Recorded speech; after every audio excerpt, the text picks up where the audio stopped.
안녕하세요. 야담과부입니다. 옛날 옛적 달빛 고운 밤이면 어른들도 아이들처럼 마음이 설렜다지요. 마을 어귀 장독대 옆 바람 따라 전해지던 이야기들.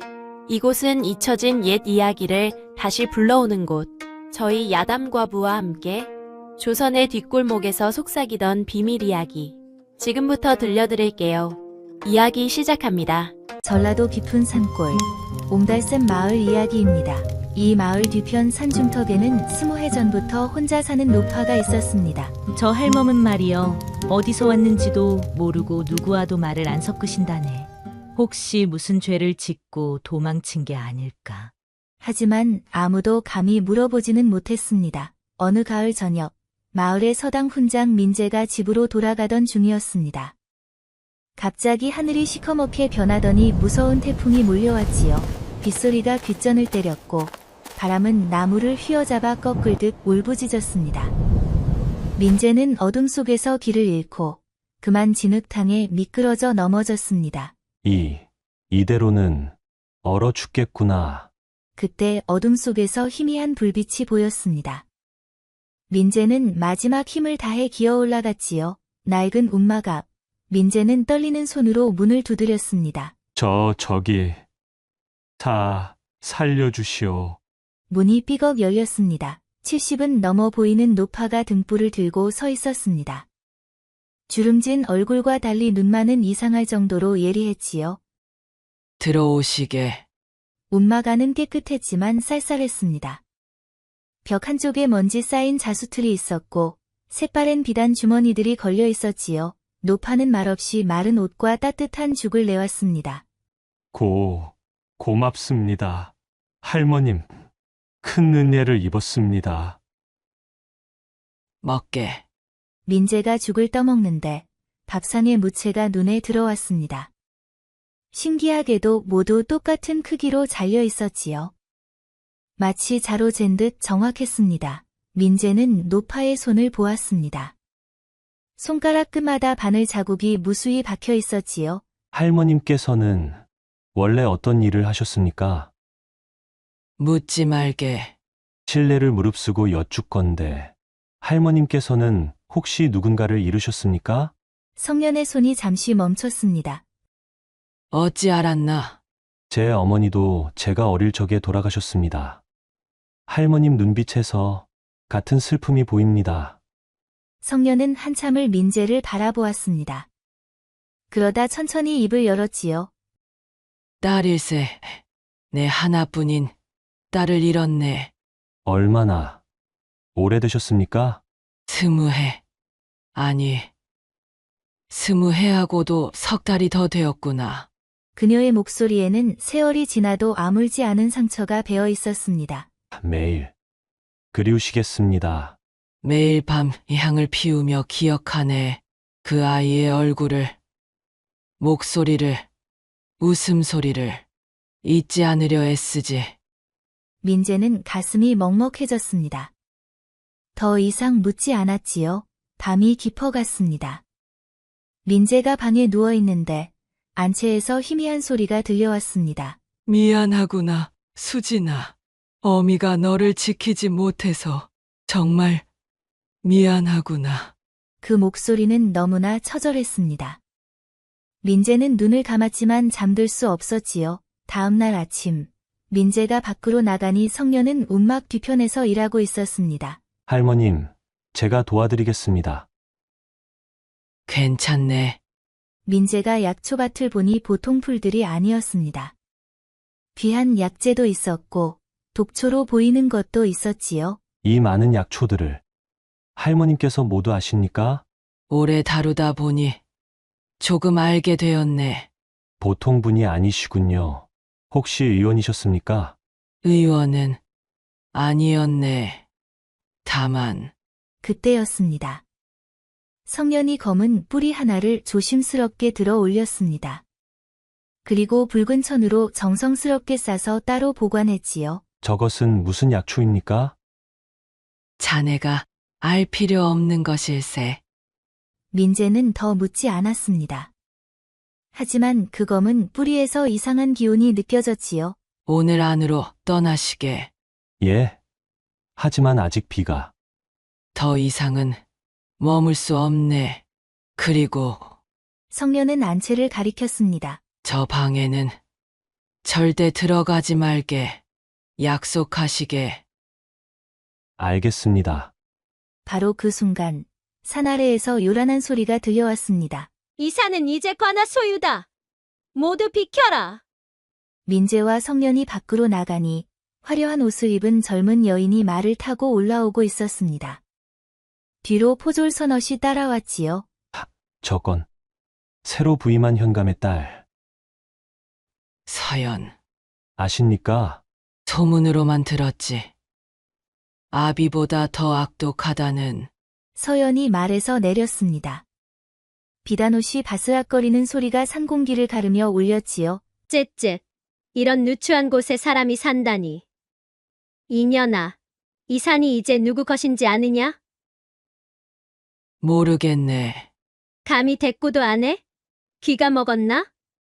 아씨, 이 할머니께서는 오래전부터 이곳에 사셨습니다. 부당하게. 내가 누군데 감히 나서느냐? 에잇, 비켜! 서연은 민재를 밀쳐내고 움막 안으로 거침없이 들어갔습니다. 허, 이게 뭐야? 이런 남루한 것들만 가지고 살았어? 그녀의 눈에 벽에 자수틀이 들어왔습니다. 낡은 자수틀? 쓸모도 없는 것을. 서연은 자수틀을 발로 찼습니다. 쾅! 자수틀이 넘어지며 비단 주머니들이 흙바닥에 떨어졌지요. 그만두게. 오, 늙은 것이 드디어 입을 여네? 뭐가 그리 아까운 거냐?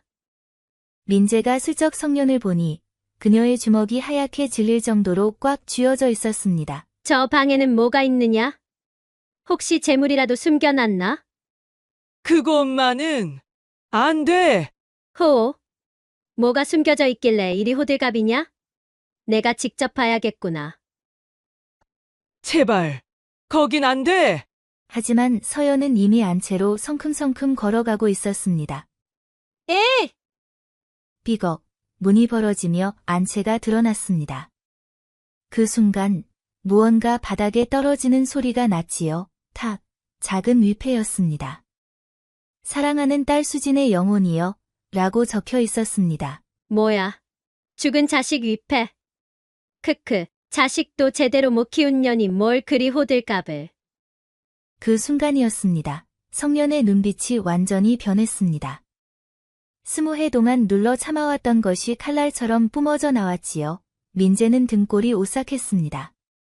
지금 성년의 얼굴은 사람의 얼굴이 아니었습니다. 내가 감히 내 딸을. 서연도 본능적으로 뒷걸음질 쳤습니다.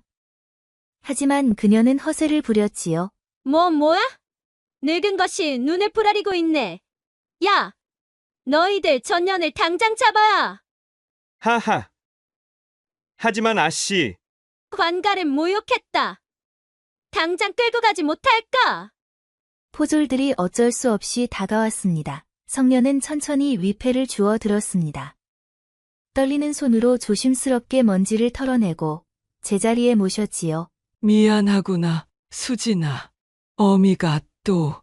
그리고는 포졸들을 향해 돌아섰습니다.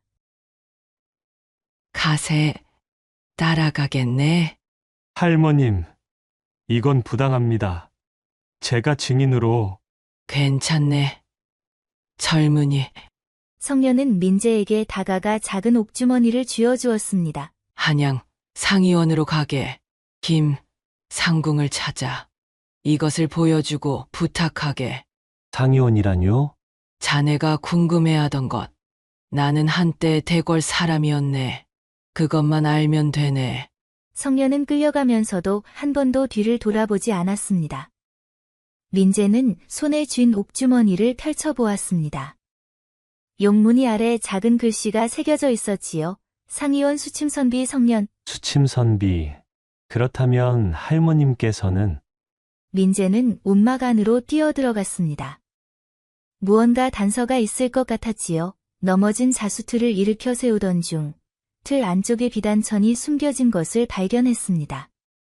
그 위에는 바늘로 술을 놓듯 아주 작은 글씨들이 빽빽하게 적혀 있었지요. 경호년 3월, 현감 김씨, 미국 상납금, 착복, 증인 이방 박씨, 경신년 6월. 20년치 기록이었습니다. 민재는 안채로 들어갔습니다. 작은 향로가 있었고 그 옆에 낡은 책들이 쌓여 있었지요. 궁중의녀 비방, 약초 대전, 독초 분별법. 이 할머니는 단순히 침선비가 아니셨어. 약초까지. 그렇다면 저 검은 뿌리는 민재는 결심했습니다.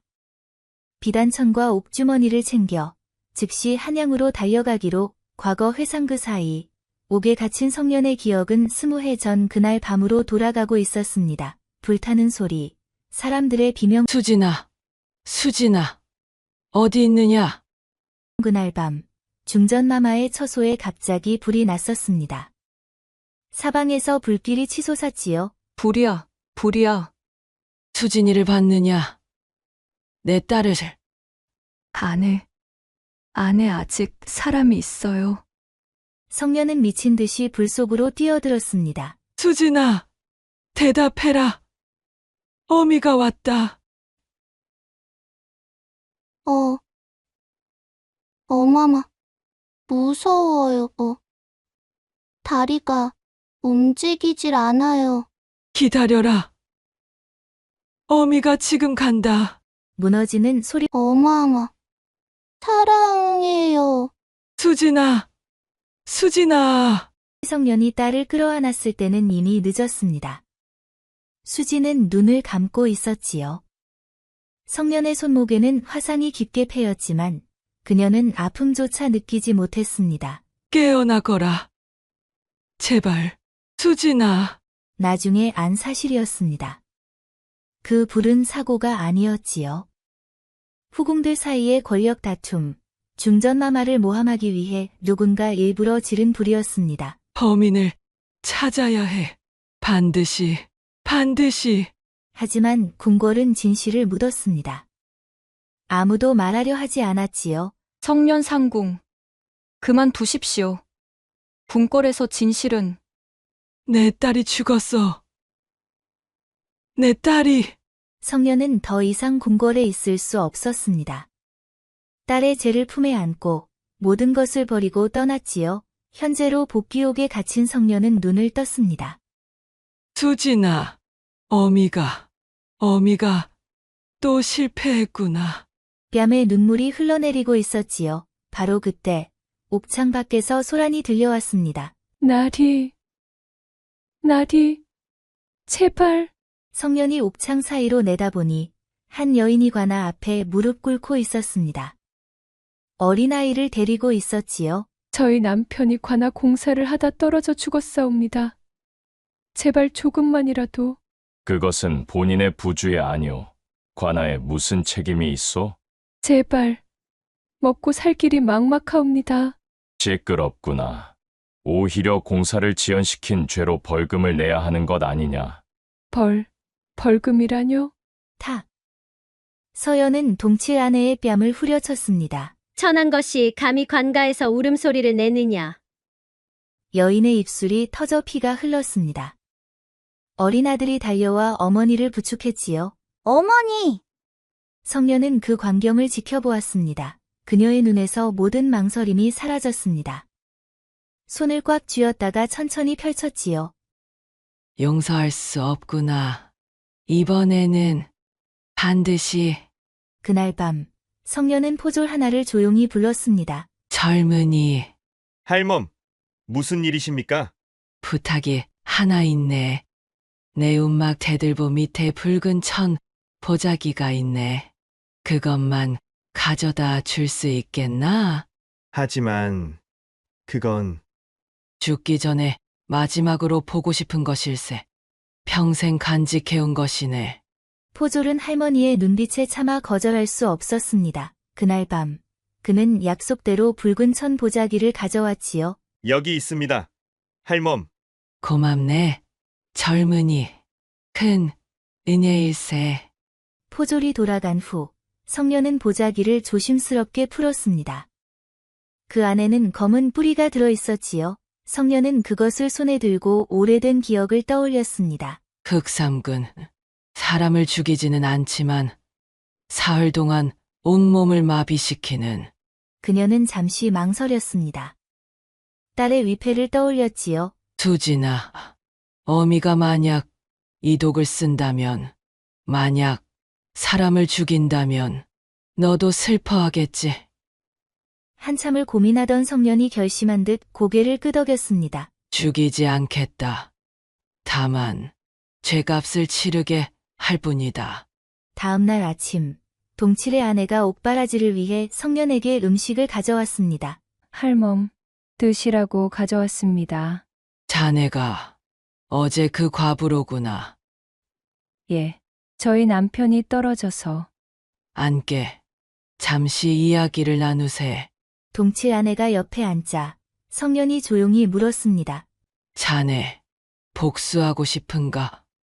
예, 자네 남편을 죽인 자들, 복수하고 싶지 않은가? 그야, 원망스럽지요. 하지만 저 같은 천한 것이 어찌. 내가 도와주겠네. 성년은 품에서 작은 병을 꺼냈습니다. 관아 부엌에 김씨라는 아주머니가 있지? 예. 저희 동네 분인데. 이것을 김씨에게 전하게. 그리고 오늘 저녁 현관 부녀의 차에 조금만 섞으라고 전하게. 이게 혹시 독은 아니겠지요? 사람을 죽이는 독은 아니네. 다만 사흘 동안 몸을 마비시킬 뿐이지. 생명에는 지장이 없네. 하지만 자네 남편처럼 억울하게 죽어간 사람이 얼마나 많은지 아는가? 저들이 저지른 죄는 반드시 벌을 받아야 하네. 동칠 아내는 한참을 망설이다가 남편의 시신을 떠올렸습니다. 그리고 서연에게 뺨을 맞던 그 치욕을 알겠습니다. 김씨 아주머니에게 전하겠습니다. 민재의 한양 여정 그 사이 민재는 말을 달리고 있었습니다. 말발굽 소리 조금만 더. 밤낮을 쉬지 않고 달려 사흘째 되는 날 새벽 민재는 마침내 한양에 도착했습니다. 상의원 문 앞에서 민재는 지친 몸을 이끌고 문을 두드렸지요. 실례합니다. 김상궁을 뵙고자. 문이 열리고 60대의 상궁이 나왔습니다. 누가 이 새벽부터 소란을. 이것을 보십시오. 성년이라는 분께서. 김상궁이 옥주머니를 보는 순간 그녀의 얼굴이 굳어졌습니다. 이것은 성년이의 것이 아니냐. 성년이가 어디 있느냐. 전라도 옹달샘 마을에 계십니다. 하지만 지금 관아에 갇혀 계시고 위험합니다. 기다리거라. 내가 즉시 상소를 올리겠다. 그날 저녁 관아해가 지고 관아에서는 서달과 서연이 저녁을 마친 후 편안히 차를 마시고 있었습니다. 오늘도 공사가 잘 진행되었지. 내 치적이 또 쌓이는구나. 아버지의 능력이 뛰어나시니 당연하지요. 곧 한양에서도 소문이 날 겁니다. 부엌에서 일하는 김씨 아주머니가 떨리는 손으로 차를 준비했습니다. 작은 병에 물을 조금 섞었지요. 이게 정말 괜찮은 걸까? 김씨는 쟁반에 차를 올려 조심스럽게 들고 들어갔습니다. 차를 가져왔사옵니다. 그래, 놓고 가거라. 김씨는 차를 따라 서달과 서연 앞에 놓았습니다. 그리고 황급히 물러났지요. 서연이 차를 들어 한 모금 마셨습니다. 오늘 차가 좀 쓴데? 쓴 것이 몸에는 더 좋다고 하지 않느냐. 두 사람은 차를 다 마시고 서류를 보며 이야기를 나누었습니다. 한 시즌쯤 지났을까요? 아버지, 손가락이 좀 이상합니다. 잘 움직이지 않아요. 나도 다리에 힘이 빠지는 것 같은데. 잠시 후 끔찍한 일이 벌어졌습니다. 서연이 붓을 들여다 손에 힘이 풀려 떨어뜨렸지요. 툭. 손이 말을 안 들어요. 이게 무슨 다리가 굳어간다. 두 사람의 몸이 점점 굳어갔습니다. 마치 보이지 않는 손이 그들을 돌로 만들어가는 것처럼 사람 살려. 누구 없느냐? 하인들이 달려왔습니다. 나리, 이게 무슨 일이옵니까? 어서 의원을 불러오시게. 의원이 급히 달려왔지만 이런 증상은 처음 보는 것이었습니다. 맥은 뛰고 있는데 이런 병은 처음입니다. 그럼 어찌합니까? 나리께서 그때 포졸 하나가 달려왔습니다. 옥에 갇힌 할멈께서 아신다고 하셨습니다. 당장 모셔와라. 잠시 후 성년이 옥에서 나와 현감의 처소로 들어왔습니다. 그녀는 굳어버린 서달과 서연을 차분히 살펴보았지요. 흑삼근이로군. 흑삼근이라니. 그건 전설 속에. 치료를 해주십시오. 제발. 치료는 간단하네. 사흘이면 저절로 풀리지. 흑삼근의 독은 사람을 죽이지 않으니까. 하인들이 안도의 한숨을 쉬었습니다. 하지만 성년은 거기서 멈추지 않았습니다. 그녀는 굳어버린 서연의 바로 앞에 쭈그리고 앉았지요. 사흘 동안 눈만 뜬 채 지내야 할 거야. 말도 못하고 움직이지도 못한 채. 서연의 눈동자가 공포로 흔들렸습니다. 내 딸도 그렇게 죽어갔단다. 불길에 갇힌 채 어미를 부르며 움직이지도 못한 채. 성년은 일어서서 서달을 내려다보았습니다. 서달, 내가 지은 죄를 듣거라. 경오년 3월 백성 김씨의 땅을 빼앗았지. 경신년 7월 과부 박씨에게서 마지막 남은 쌀을 세금이라며 가져갔지. 신유년 9월 10살 아이를 곤장으로 때려 죽였지. 성년의 목소리가 점점 높아졌습니다. 그리고 올해 동치를 죽였구나.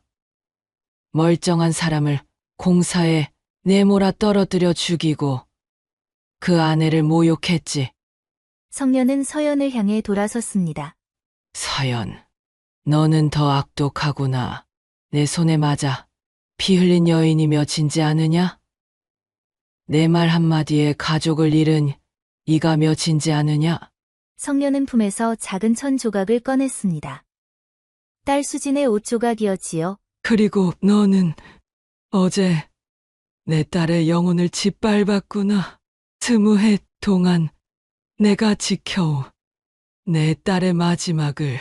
성년의 눈에서 눈물이 주르륵 흘러내렸습니다. 사흘 동안 자네들이 저지른 죄를 하나하나 떠올리게 될 거야.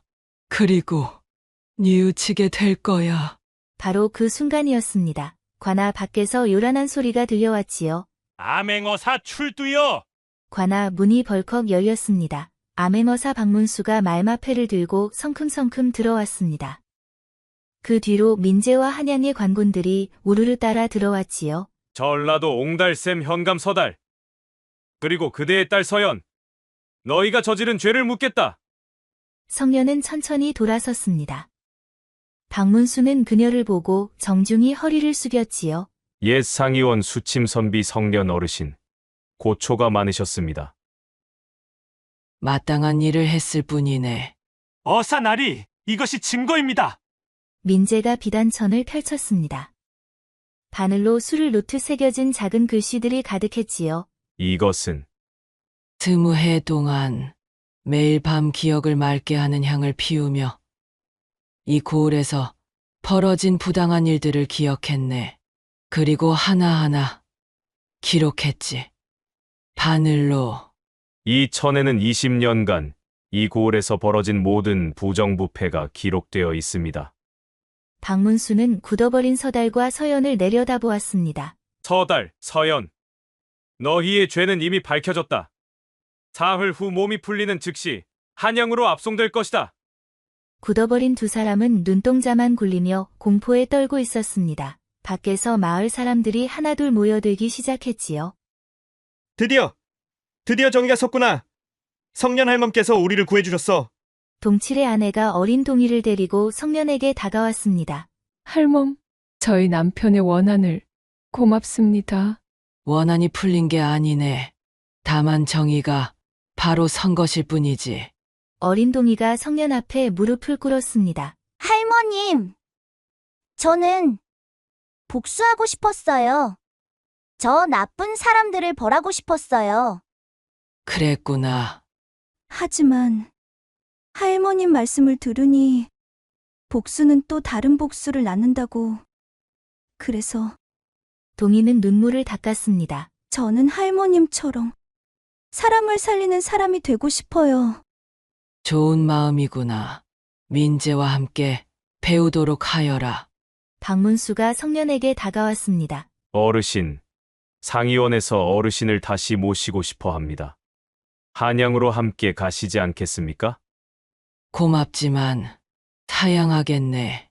나는 이곳에서 내 딸 곁에서 살다 가고 싶네. 알겠습니다. 대신 어르신께서 사시는 곳은 관아가 특별히 보호할 것입니다. 사흘이 지났습니다. 서달과 서연의 몸이 풀렸고 그들은 즉시 한양으로 압송되었지요. 성년은 다시 산 위 움막으로 돌아왔습니다. 민재가 찾아왔습니다. 할머님, 제자로 받아주십시오. 자네는 이미 훌륭한 훈장이 아니냐. 내게 무엇을 더 배우려 하나. 할머님의 지혜를 배우고 싶습니다. 약초의 지식도. 하지만 무엇보다 민재는 성년을 똑바로 보았습니다. 복수가 아닌 정의를 선택하는 법을 배우고 싶습니다. 좋네. 자네에게 가르쳐 주겠네. 동치안에도 어린 동이를 데리고 찾아왔습니다. 할머님, 저도 배우고 싶습니다. 일어나거라. 얘야, 배움에는 신분이 없느니라. 이렇게 해서 성년에게는 2명의 제자가 생겼습니다. 낮이면 민재는 서당에서 아이들을 가르치고 저녁이면 움막에 올라와 성년에게 배웠지요. 동이도 부지런히 산을 올라 가르침을 받았습니다. 민재야, 이 풀을 보거라. 잎이 3갈래면 약이지만 5갈래면 독이란다. 어떻게 구분합니까? 잎맥을 보게. 약초는 맥이 또렷하지만 독초는 맥이 흐릿하네. 저도 보여주세요. 어느 날 저녁, 민재가 약초를 다듬다 물었습니다. 할머님, 후회하지 않으십니까? 복수를 포기하신 것을. 성년은 한참을 침묵하다 입을 열었습니다. 후회. 매일 후회하지. 그렇다면 하지만 복수를 안 한 것은 후회하지 않네. 민재야, 잘 들어라. 복수는 끝이 없느니라. 복수는 또 다른 복수를 낳을 뿐이지. 그녀는 안채를 바라보았습니다. 딸의 위패가 있는 곳이었지요. 내가 서달을 벌한 것은 복수가 아니었네. 그저 그들의 죄를 바로잡은 것일 뿐이지. 정의와 복수는 다르니까. 복수는 개인의 원한이지만 정의는 옳고 그름을 바로잡는 것이지. 나는 내 딸의 원한을 풀지는 못했네. 하지만 다른 사람들이 같은 고통을 겪지 않도록 만들었지. 성년은 민재를 돌아보았습니다. 그리고 또 하나, 이 세상 모든 풀에는 독과 약이 함께 있느니라. 독과 약이 함께요? 그렇단다. 쓰는 사람의 마음에 따라 독이 되기도 하고 약이 되기도 하지. 극삼근도 그랬네. 죽이려 했다면 죽일 수 있었지. 하지만 나는 더 이상 사람을 죽이고 싶지 않았네. 저도 평생 사람을 살리는 약만 쓰겠습니다. 저도요. 그래, 그래야 하느니라. 세월이 흘렀습니다. 성년의 움막은 이제 마을의 희망이 되었습니다. 아픈 이들이 찾아오면 누구에게나 약을 지어 주었지요. 할멈, 덕분에 우리 아이 열병이 다 나았습니다. 아이가 낳은 것은 아이의 생명력 덕분일세. 나는 그저 도왔을 뿐이네. 민재는 뛰어난 의원으로 성장했고 동이도 훌륭한 조수가 되었습니다. 어느 가을날이었습니다. 성년은 여든을 바라보는 나이가 되어 자신의 시간이 얼마 남지 않았음을 느꼈습니다. 민재, 동이, 이리 오너라. 두 제자가 다가왔습니다. 내가 이제 곧 갈 때가 된 것 같구나. 할머님, 무슨 말씀을... 나는 안단다. 이제 내 딸에게로 갈 시간이야. 할머님, 가지 마세요. 얘들아, 사람은 누구나 떠날 때가 있는 법이란다. 성녀는 낡은 자수틀을 가리켰습니다. 이 모든 것을 너희에게 물려주겠네. 운막도, 약초밭도, 그리고 내가 아는 모든 지식도. 할머님의 뜻을 받들겠습니다. 잊지 마라. 약은 사람을 살리는 것이지 죽이는 것이 아니란 것을. 아무리 분노해도, 아무리 원한이 맺혀도 성년의 목소리가 점점 약해졌습니다. 의원은 생명을 다루는 사람이니 그 손에 피를 묻혀서는 안 되느니라. 명심하겠습니다, 스승님. 평생 잊지 않겠습니다. 그래, 고맙구나. 성년은 천천히 안채로 들어갔습니다. 딸의 위패가 있는 그곳으로 그녀는 위패를 품에 안고 앉았지요. 수진아, 어미가 이제 간다. 오래 기다렸지? 성년의 눈에서 눈물이 흘러내렸습니다. 어미는 좋은 어미였을까? 복수는 하지 않았단다. 하지만 정의는 지켰어. 그리고 그녀는 밖을 바라보았습니다. 마을 사람들이 하나둘 모여들고 있었지요. 할머니, 문안 인사드리러 왔습니다.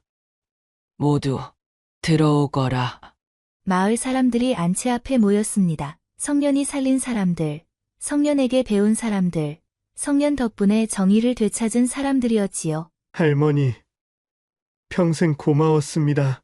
할머니 덕분에 저희가 살았습니다. 나는 행복했네. 너희들을 만나서. 그날 밤, 성년은 딸의 위패를 품에 안은 채 조용히 눈을 감았습니다. 그녀의 얼굴에는 평화로운 미소가 걸려 있었지요. 20해 만에 처음으로 편안한 표정이었습니다. 성년이 세상을 떠난 후, 마을 사람들은 그녀를 위해 운막 옆에 작은 사당을 지었습니다. 민재와 동희는 스승의 뜻을 이어 평생을 백성을 치료하는 데 바쳤지요. 민재는 훗날 큰 의원이 되어 이름을 날렸지만 매년 스승이 돌아가신 날이면 반드시 그 산을 찾았습니다. 동희도 마을에 남아 가난한 이들을 돌보는 의원이 되었지요. 스승님, 오늘도 많은 사람을 살렸습니다. 스승님의 가르침을 잊지 않았습니다. 복수가 아닌 정의를, 독이 아닌 약을 선택하겠습니다. 사람들은 말했습니다. 진정한 용기란 복수를 참는 것이 아니라 복수 대신 정의를 선택하는 것이다. 진정한 지혜란 자신의 능력으로 남을 해치는 것이 아니라 그 능력으로 남을 살리는 것이다. 성년은 그 두 가지를 모두 보여준 사람이었습니다. 그리고 지금도 전라도 깊은 산골 어딘가에는 그녀가 가꾸던 약초밭이 남아있다고 합니다. 그곳을 지나가는 사람들은 가끔 은은한 향기를 맡는다고 하지요.